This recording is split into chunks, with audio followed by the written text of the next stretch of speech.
All right, so we're going to talk about Texas A&M quarterback Marcel Reed and his keys for success against Mizzou's defense. And as of now, Connor Rubin is a game-time decision, but the majority of these keys that we're talking about for Reed will still apply for Weigman. So if Weigman does start against Missouri, again, as of now, according to this video, that has not been reported, but if he does end up starting, most of these keys will still apply. So we're going to watch a few clips of Mizzou's defense and a few clips of Reed that do a good job, I think, demonstrating what we're about to talk about. But before we talk about Reed, let's talk about Mizzou's defense because they're my biggest question mark right now. I'm not sure what they're going to try to do to Marcel Reed, right? But I know one thing that they will attempt to do, and that's going to try to confuse Reed from pre-snap to post-snap, which we'll watch here in a second. But my biggest question mark is, are they going to blitz Reed? They played two legitimate teams, right? Boston College and Vanderbilt, and both those quarterbacks are athletic running quarterbacks, similar to Reed, right? Diego Pavia for Vanderbilt, and then I forget the name for Boston College. I can't pronounce the last name, but he's a very good athlete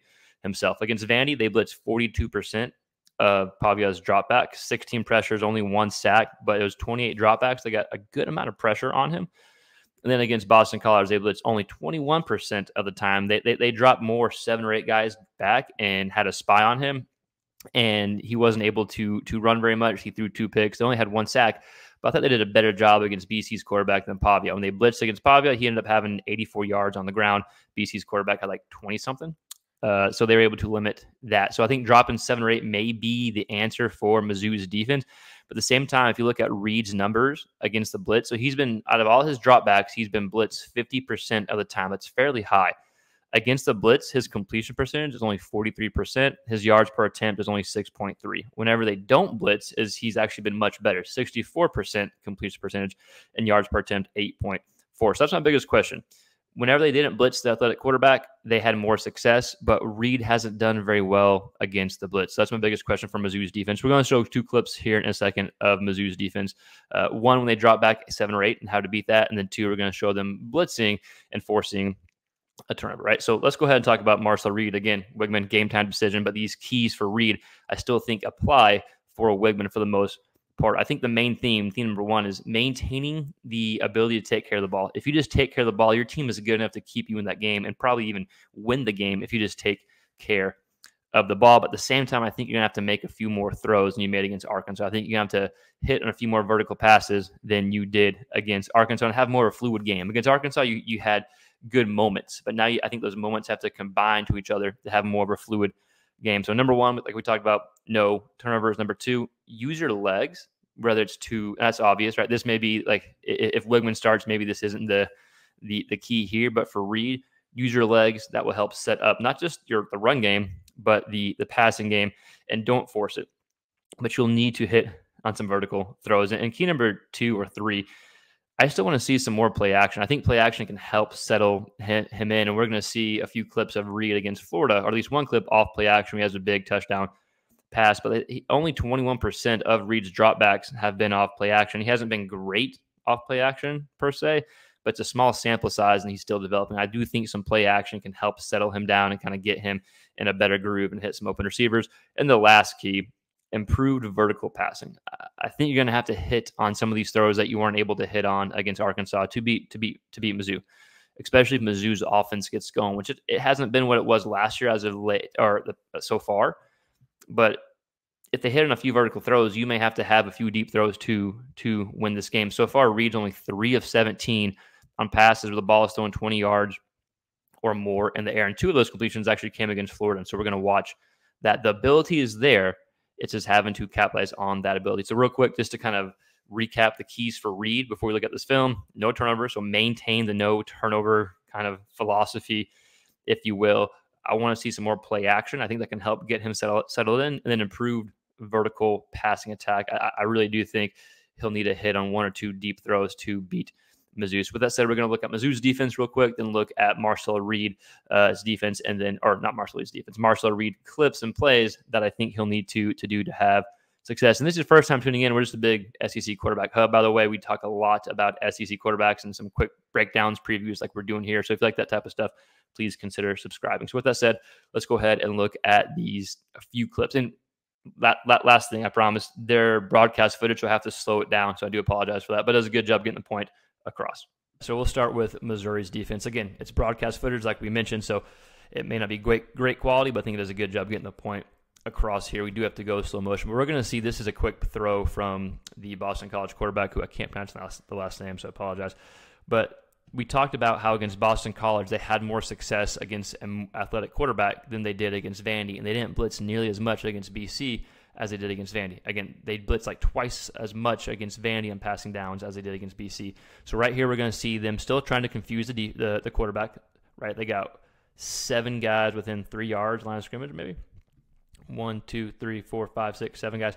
So it looks like they're bringing pressure. They only bring 3. They drop 8, and the quarterback for Boston College does a good job getting rid of the ball quickly, takes what the defense gives him, good little dump-off throw, which is a way to attack this Mizzou defense if they only bring 3. Now you can tell they do have a spy here. I would imagine they spy Marcel Reed as well. Again, they had more success against Boston College shutting the quarterback down running than they did against Pavia from Vanderbilt.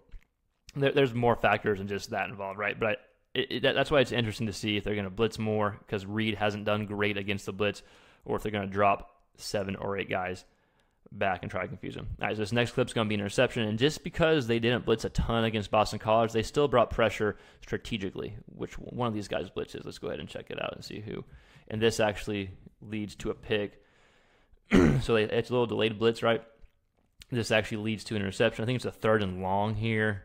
They do blitz him. They get some pressure on him. Then it forces interception. So if you're Reed, you want to avoid these type of mistakes. This is what Mizzou is going to try to do.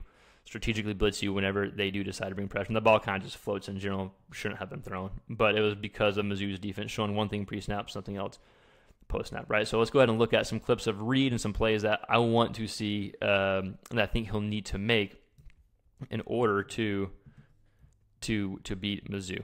So this is a play action. I want to see more play action. I want to see him using his legs to get outside the pocket, but deliver throws. So this right here gets the defense of Florida way out of position.